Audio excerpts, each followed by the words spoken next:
Media times news channel देख रहे आप सभी दर्शकों का बहुत बहुत स्वागत है। मैं हूं रमनदीप कौर। इस वक्त की बड़ी खबर आ रही है प्रयागराज से। क्या है पूरा मामला, देखने के लिए बने रहिए हमारे साथ। उत्तर मध्य क्षेत्र सांस्कृतिक केंद्र के इलाहाबाद म्यूजियम फाउंडेशन के तत्वाधान में मोहम्मद रफ़ी साहब की पुण्यतिथि के याद में उनके गीत महफिल सजाई गई। स्थानीय गायकों के अतिरिक्त दिल्ली मुंबई से भी गायक और संगीतकार ने भाग लिया एवं अपने मधुर संगीतों के श्रोतागणों के को मन मुग्ध कर दिया। गायकार डॉक्टर SP मिश्रा के गीतों के दर्शक धीरज में बैठे श्रोताओं ने खूब तालियां बजाई और गीतों की धीरज में आनंद लिया। Doctor Manisha Dwivedi, doctor Ghanshyam Mishra, doctor Subhash Sareen, Ankita Pathak, Neeraj Goswami, doctor Rajkumar, engineer Rajeev Tripathi, doctor Piyush Tandon, doctor Diwakar Jha, Maya Jaiswal, doctor Smriti Shanglu, doctor Abha Singh जैसे कलाकारों ने अपने गीतों से लोगों का मन जीत लिया।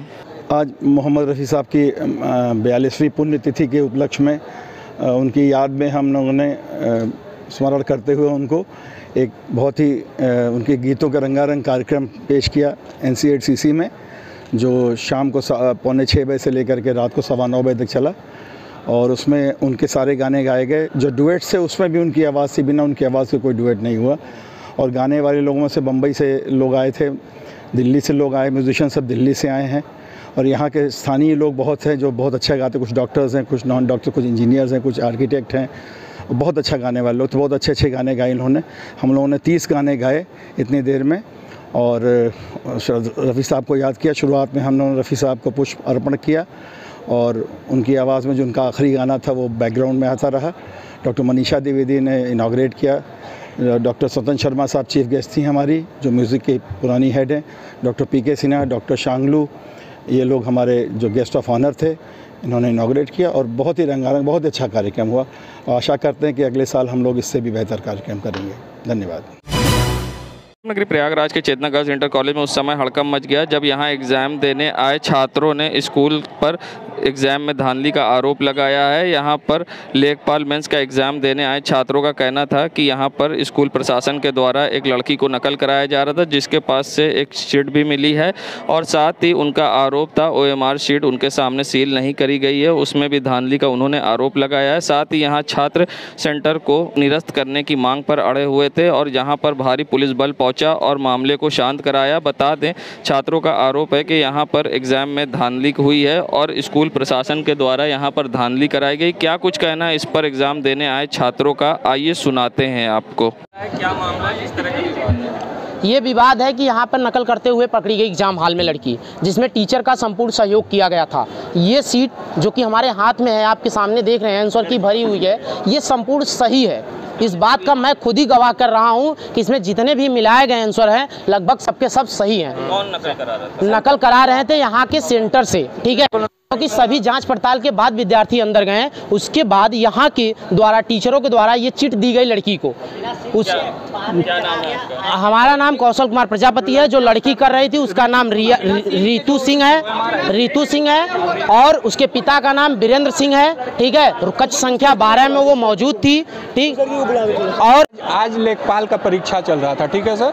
लेखपाल के परीक्षा चलने के दौरान यहाँ का जो संस्थान का जो विभागीय कर्मचारी सब मिलके सॉल्वर गैंग को बैठा के क्वेश्चन पेपर से सॉल्व कराया है। फिर उसको क्लास में बारी बारी ले जाकर पहुंचाया गया, अपने बच्चों को पहुंचाया गया। ये चेतना गर्ल्स इंटर कॉलेज है।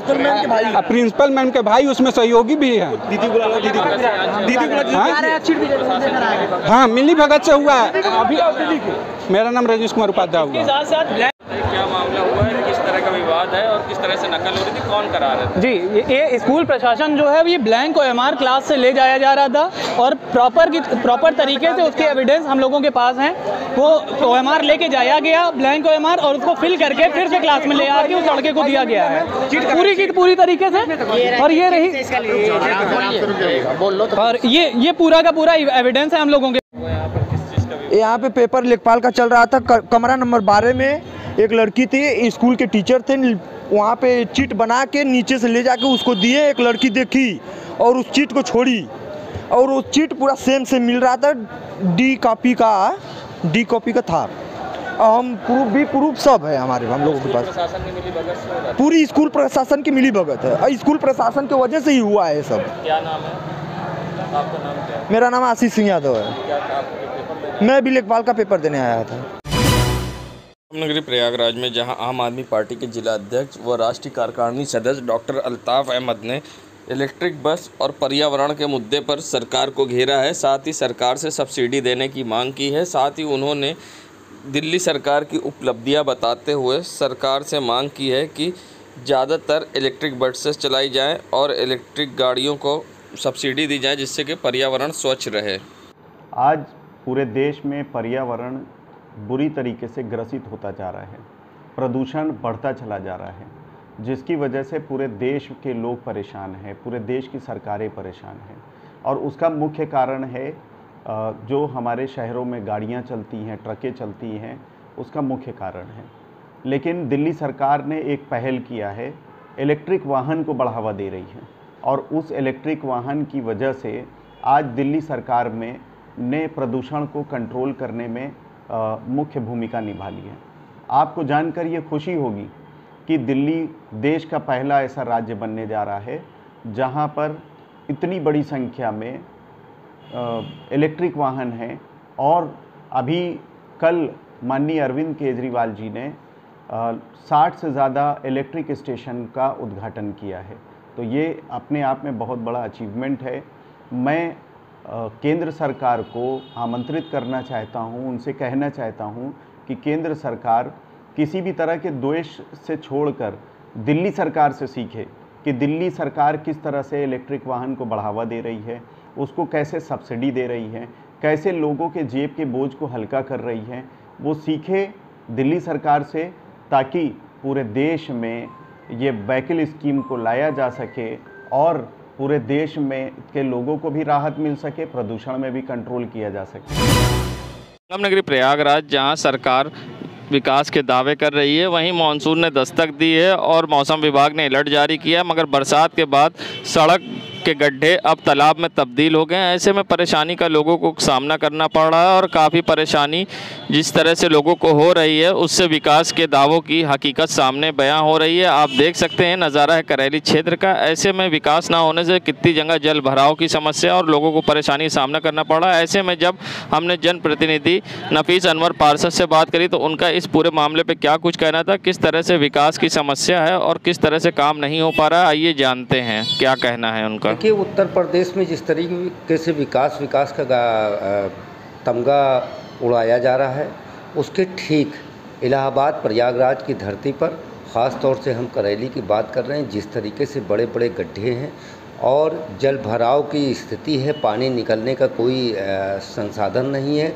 इसके लिए तमाम अधिकारियों से लेके मुख्यमंत्री तक को जो है टैग करके उनको सूचना देके कहा गया, लेकिन उसके बावजूद भी कोई भी अधिकारी सुनने के लिए तैयार नहीं है। दुर्भाग्यपूर्ण है ये बात, क्योंकि जिस तरीके से तमाम चीज़ें हमने मुख्यमंत्री तक पहुंचाया, नगर विकास मंत्री तक पहुंचाया और डीएम और नगर आयुक्त तक पहुंचाया। व्यक्तिगत तौर पर नगर आयुक्त से मैंने मिलकर पूरी समस्या बताया, लेकिन उसके बावजूद भी एक भी बात सुनने के लिए तैयार नहीं है। सबसे बड़ी अफसोस की बात यह है कि बहुत कहने के बाद पता नहीं कहां से सड़क पे गड्ढे में लाके कूड़े भरे जा रहे हैं, जिसका मैंने विरोध किया और मैंने ये कहा कि कम से कम इस भयावह बारिश में मोरंग और गिट्टी से अगर सड़कें पाट दी जाए तब भी बेहतर होगा, चलने फिरने के लिए रास्ता बन जाएगा। मुहर्रम के महीने में क्या होती है अज़ादारी? अज़ादारी का मतलब क्या होता है और किस तरह से इसकी शुरुआत हुई? क्या कुछ कहना है इस पर अरशद मजदूर का और क्या है अज़ादारी का इतिहास, आइए सुनाते हैं आपको। दिया है और अज़ादारी का दौर शुरू हो गया है, तो ये कैसे मनाया जाता है और क्या क्या होता है?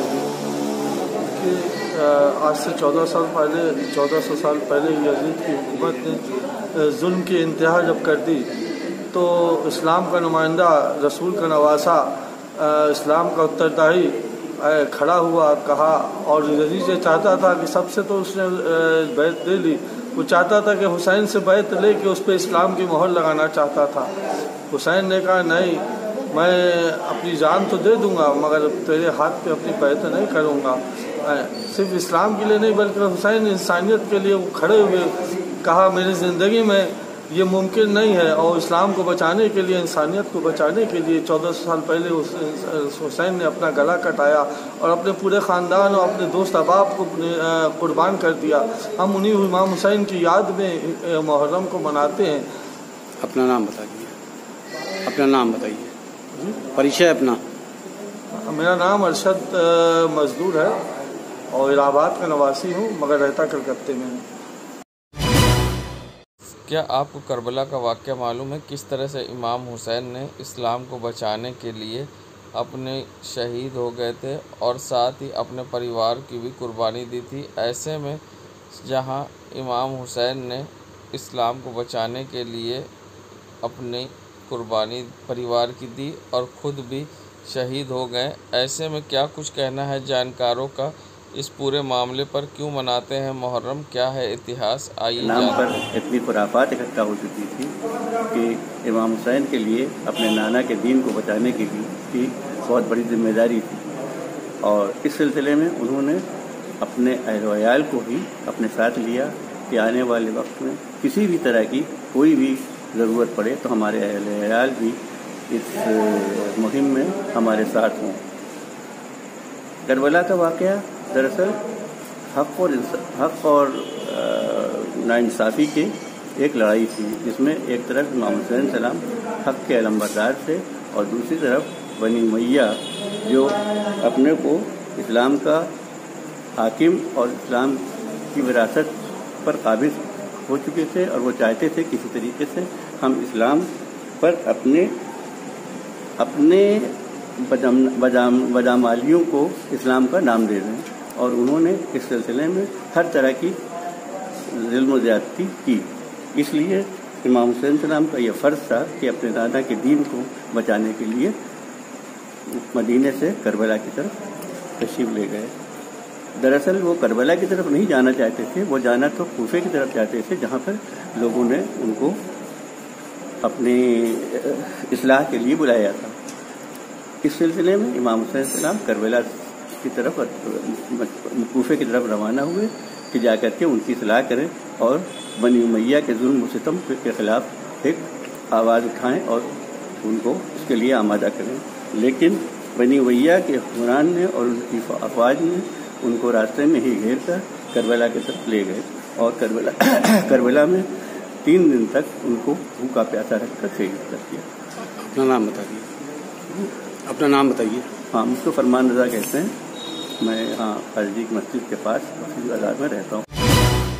चेतना गर्ल्स इंटर कॉलेज में धांधली के आरोप लगने के बाद अब जिला अधिकारी ने इस पर संज्ञान लिया है। साथ ही मौके पर पहुंचे एडीएम मदन लाल ने जांच में जुट गए और साथ ही अब इसमें मजिस्ट्रेट जांच के आदेश दिए गए हैं। ऐसे में अब छात्रों को शांत कराया गया है। क्या कुछ कहा है एडीएम मदन लाल ने, आइए सुनाते हैं आपको।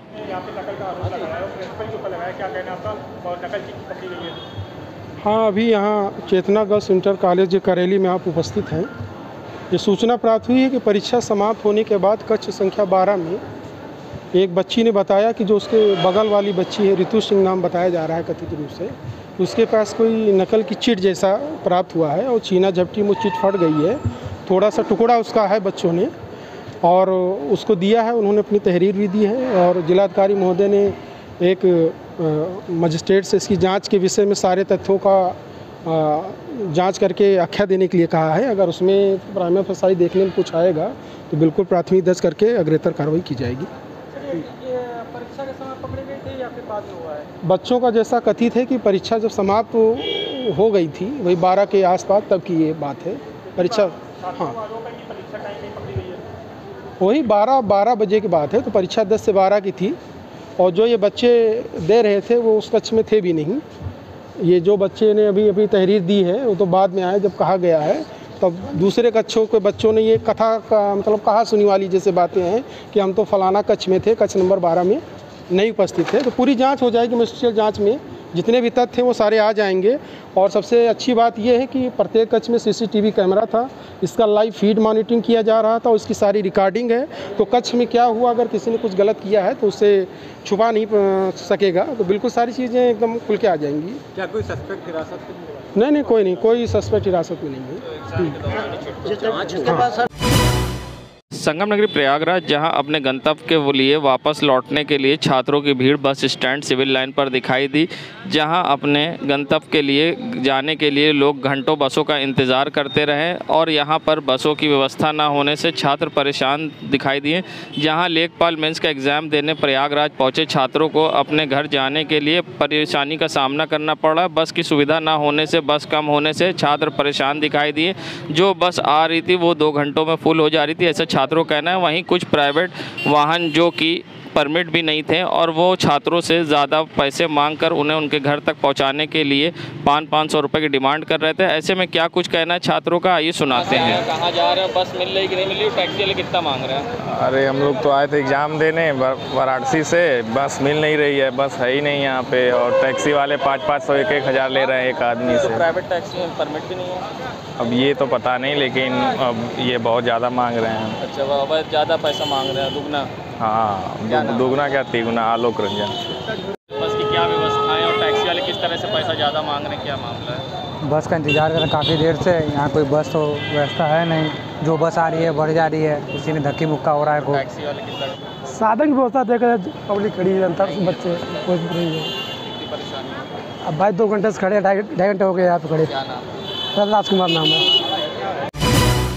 नगरी प्रयागराज के चेतनागंज इंटर कॉलेज में जहां लेखपाल मेंस के आज पेपर में छात्रों ने धांधली का आरोप लगाया, जिसके बाद हंगामे के बाद एडीएम सिटी व पुलिस पहुंची और जांच में जुट गई। ऐसे में जहां अब मजिस्ट्रेट जांच के आदेश जिलाधिकारी ने दिए, ऐसे में स्कूल प्रशासन की ओर से शबनम फातिमा ने अब सफाई दी। क्या कुछ कहा है, आइए सुनाते हैं आप। एग्ज़ाम के बाद, एग्ज़ाम जब हो गया है उसके बाद ये आया है मामला, और 7 मिनट के बाद आया है।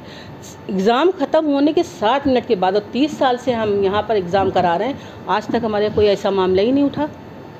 कभी ऐसा मामला हुआ ही नहीं जैसा आज हुआ है। छात्रों का आरोप है कि हमारी शीट भी उनके सामने सील नहीं करी गई। नहीं बेटा, वो सब गलत बोल रहे हैं बच्चे। दिखा रहे थे कि सेम आंसर शीट। अब चीट आया कहाँ से कि कोई बाहर से जब छुट्टी हो गई कोई लेके आया अंदर, कि वो पहले से लेके रखे हुए थे, ये हमें कैसे मालूम होगा? वीडियोस के बारे में जिसमें छात्र लड़कियां के अंदर चीटिंग हो रही थी, क्या कहिएगा? नहीं, हमारे जानकारी में तो नहीं थी कुछ भी। नहीं, उसमें लड़की से पूछा भी जा रहा है कि आपके पास ये आया कहाँ से?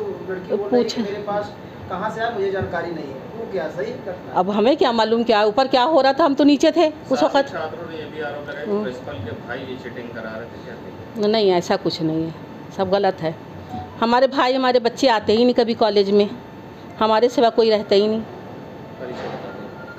परिचय श्रीमती शबनम परवीन। नगरी प्रयागराज जहां योगी सरकार द्वारा कावड़ यात्रा के लिए विशेष अभियान चलाकर उनके लिए सुविधाएं उपलब्ध कराई गई हैं, तो बता दें कावड़ यात्रियों पर की जा रही आज पुष्प वर्षा। हेलीकॉप्टर से कांवरियों पर पुष्प वर्षा की जा रही है। जिला अधिकारी आसमान से शिव भक्तों पर बरसा रहे हैं फूल। आसमान से कांवड़ियों पर फूल गिरा तो खुशी से झूम उठे शिव भक्त। बता दें संगम क्षेत्र में हेलीकॉप्टर द्वारा की गई पुष्प वर्षा प्रदेश के सरकार के मुखिया योगी आदित्यनाथ के लगे जयकारे। जहां संगम की धरती पर आज पुष्प वर्षा हेलीकॉप्टर के द्वारा यूपी सरकार द्वारा कराई गई, तो शिव भक्त संगम तट पर नाचते गाते दिखाई दिए। वहीं हेलीकॉप्टर के द्वारा सीएम योगी के द्वारा आज कराई गई पुष्प वर्षा। जिला अधिकारी ने हेलीकॉप्टर से खुद की पुष्प वर्षा, जहां भक्तों पर खुशी की लहर दिखाई दी और लोग झूमते गाते दिखाई दिए और भगवान शिव के जयकारे लगाते दिखाई दिए। संगम नगरी प्रयागराज में जहां किसानों की विभिन्न समस्याओं को लेकर भारतीय किसान यूनियन ने रविवार को प्रदर्शन किया और साथ ही जोरदार नारेबाजी के साथ प्रदर्शन किया। भारतीय किसान यूनियन के युवा प्रदेश अध्यक्ष अनुज सिंह का आरोप है कि एमएसपी को लेकर केंद्र सरकार द्वारा बनाई गई कमेटी में किसान नहीं है, बल्कि एक सरकारी कमेटी बनाकर रह गई है। इस कमेटी को किसानों का कतई भरोसा नहीं है। साथ ही उन्होंने प्रदर्शन के दौरान कई गंभीर आरोप भी लगाए। क्या कुछ कहा है, आइए सुनाते हैं। सरकार ने जो आंदोलन के समय प्रस्ताव रखे थे, जिसके कारण धरना स्थगित किया गया था, आंदोलन स्थगित किया था, उसी को लेकर के एमएसपी गारंटी कानून के लिए जो कमेटी बनाई गई है, वो एक तरीके से किसानों की कमेटी ना होकर के सरकारी कमेटी हो गई है। उसमें बहुत से ऐसे मेंबर पहले से ही सरकार ने रख दिए हैं जो कि इस बिल के सहयोग में थे। ऐसे में वो एमएसपी पे क्या कानून बनाएंगे किसान हित में, ये बहुत ही संशय का, बहुत संदेह का विषय है। दूसरी चीज़ ये कि जो किसानों के ऊपर मुकदमे दर्ज थे वो कुछ स्टेट ने वापस ले लिया, लेकिन उत्तर प्रदेश जैसे राज्य में अभी भी किसानों के ऊपर दर्ज मुकदमे वापस नहीं लिए गए हैं। दूसरा जो कीटनाशक और खाद पे जो सब्सिडी सरकार उद्योगपतियों को देती है वो सीधे किसानों के खाते में जाना चाहिए, किसानों को सब्सिडी मिलनी चाहिए। इस तरीके की तमाम पॉलिसीज़ है। जो बिजली में अभी समस्याएं चल रही है, जो ट्यूबवेल पे मीटर लगाए जा रहे हैं, उनको लेकर के ये चीज़ें हैं कि सरकार बिना पूछे बिजली विभाग के एम्प्लॉय जाकर के ट्यूबवेल पे मीटर लगा देते हैं और कहते हैं कि इसका बिल नहीं आएगा, बस एक ये सर्वे हो रहा है। तो बिना किसान की सहमति के इस तरीके के मीटर न लगाए जाए। कुछ प्रकरण यहाँ के आपके प्रीतम नगर के भी बिजली से संबंधित है और एक बहरिया का मामला, इस तरीके की तमाम समस्याओं को लेकर के ये हुआ था। अगर इन चीज़ों का जल्द से जल्द समाधान नहीं हुआ तो जहाँ से किसानों की समस्या है, जैसे केंद्रांचल पावर हाउस है या बहरिया थाना है या शंकरगढ़ थाना है, इस तरीके की जगहों को 7 तारीख से चिन्हित किया गया। 7 अगस्त से वहाँ आंदोलन होगा और आर पार की लड़ाई ये संगठन लड़ेगा।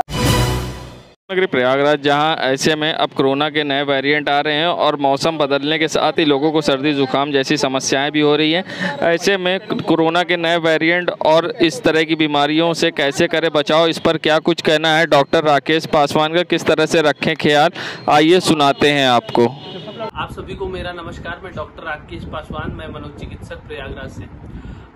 कोरोना के जो केसेस हैं इस समय थोड़ा सा जो है बढ़ोतरी की तरफ है और साथ ही साथ जो मौसम चेंज हो रहा है, इस समय सीजनल सर्दी जुकाम की भी समस्या काफ़ी बढ़ी हुई है।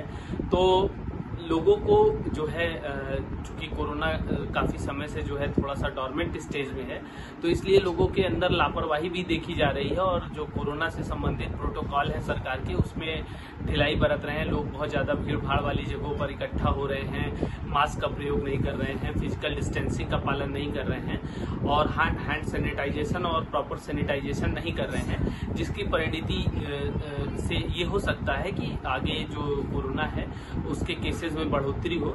इसलिए मेरा ये निवेदन है कि सभी लोगों को जो है कोरोना प्रोटोकॉल में जो है ध्यान में रखते हुए और सावधानी बरतनी चाहिए, ताकि कोरोना जो है एक महामारी के रूप में दोबारा सर ना उठा पाए और हमारे जो जीवन है उसको प्रभावित ना कर पाए।